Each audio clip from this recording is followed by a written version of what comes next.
Good morning. Today we come to the second in our Flourishing in Faith Stewardship series. In a few moments, our stewardship speaker, Koster, is going to come up and tell us a little bit about how our music program and choirs have been an example of faith flourishing at St. Mark's and in the life of her family.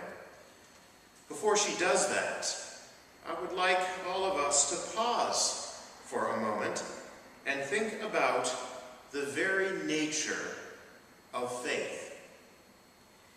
In the second letter to Timothy, we heard that Jesus will always be faithful to us. Jesus himself tells us that our faith has the power to be transformative in our lives. The gospel story is one in which a leper is healed, and a foreign leper as well, and expresses gratitude and told by Jesus that his faith has been part of his restoration to wholeness and health. So how does faith relate to music in the church? Or perhaps it might be better to ask, how is music in service to our faith? Well, I'm glad that most of us are sitting down, for I would like to introduce a $10,000 word this morning. This word is at the heart of our faith journey. It is at the center of all we are doing at this moment. It is a concept for which the world yearns from the core of its being, even when it cannot begin to define it or understand it or even know what it's yearning for. That word is mysterion. Now don't worry, the mushrooms in my omelet this morning look to be of the normal kind. I don't think I'm hallucinating. At the same time, the quest for mysterion pervades all our longings, all our hopes, and every faith question we've ever asked in our lives. That's a tall order. Here's the definition. Mysterion is being in the presence of sacred mystery.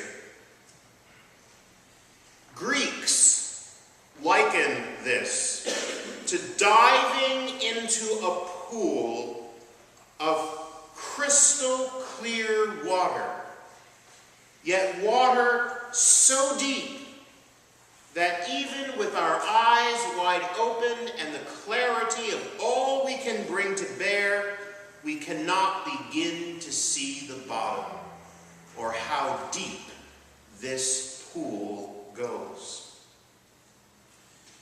For Christians, mysterion is at the heart of our theology. It comes into play when we struggle with questions such as the nature of the resurrection of Jesus and how that personally translates into the hope we all have for our own resurrection. Mysterion is all about the forgiveness and grace and power of the water of baptism. Mysterion is what we're entering into when we contemplate just how the bread and wine of the Eucharist somehow transform us into the presence of Jesus Christ himself. And what is more, mysterion is what we are talking about and wrestling with when we ponder the fact that in receiving the bread and wine of the Eucharist, we are somehow joining with all those faithful people who have ever received it in the past. and what is more, all those people who will ever receive it into the future. For we're diving into the depths of sacred mystery. Okay, we may be thinking, Paul, what on earth does this have to do with music? And that's what you're supposed to be talking about. Well, I would like to offer a whole bunch. Music is one of the most powerful ways that you and I can experience or enter into the ineffable qualities of mysterium. Let's be honest.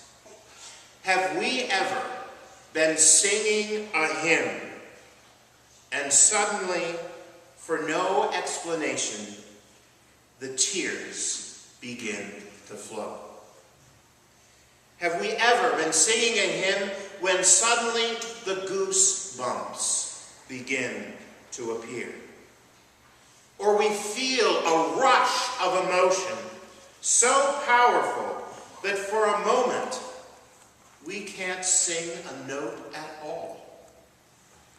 My friends, these are the moments when our souls are entering into those crystal clear waters of mysterium. When we are drawing closer and closer to the presence of God. When we are flirting, if you will, with the edge of the sacred mystery of life. Where we are united with that great communion of saints. When we dare reach out and touch the hem of the garment of Jesus Christ.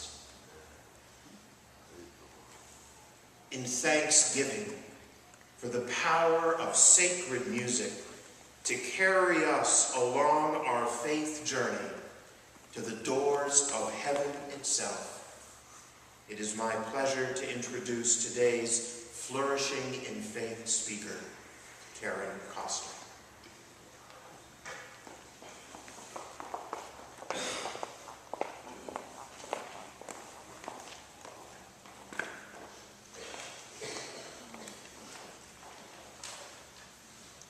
Good morning. Good morning.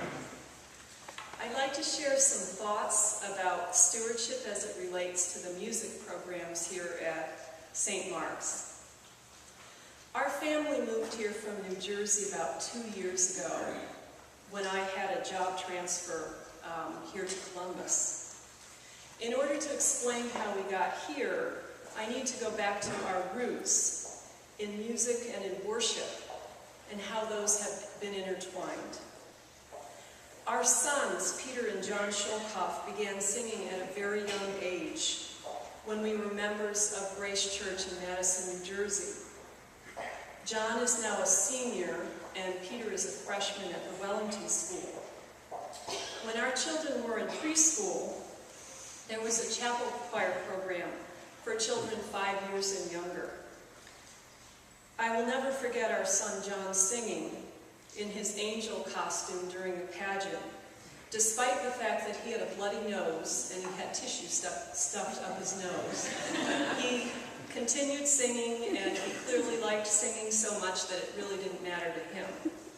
Afterwards, they referred to him as the bloody angel. Thereafter, John and Peter sang in the children's choir at church, and ultimately auditioned at the American Boy Choir School, which is based in Princeton, New Jersey. The American Boy Choir School actually started here in Columbus. Some of you may have heard of the Columbus Boy Choir School. It moved to New Jersey back in the 1950s, and they formed a school. It's a middle school, boarding school for boys who love to sing. And our children were lucky enough to be part of that. While at the school, the boys sang at an entirely different level. They performed all over the country. They sang at Carnegie Hall. They sang with some of the best orchestras in the country. They also sang a lot of sacred music as part of that and continued to sing in church, especially during the holidays and the special programs. In addition, while they were at church, they were following something called the Royal School of Church Music program, which I'm not sure if people have heard of that before, but it is a unique tradition that we have in the Anglican Church. This involves a system that rewards young singers with ribbons when they reach certain musical and educational milestones. The RCSM has a wonderful summer camp as well in Wilkes-Barre, Pennsylvania. Our son John has attended that camp every year since he was in 5th grade. And for adults and for children who love to sing, it's another great opportunity to sing in the great Anglican tradition. So when we decided to move from New Jersey to Columbus, selection of the right church was very much to us linked to the music program. We were used to some very strong choral programs from the boy choir experience and from our home church. So with all of these expectations, we had some anxiety about finding the right church when we came here.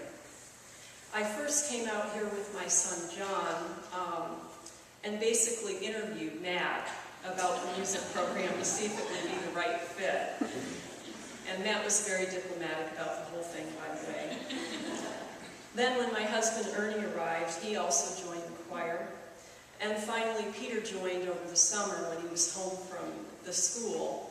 And they all went to England and had a really wonderful experience there.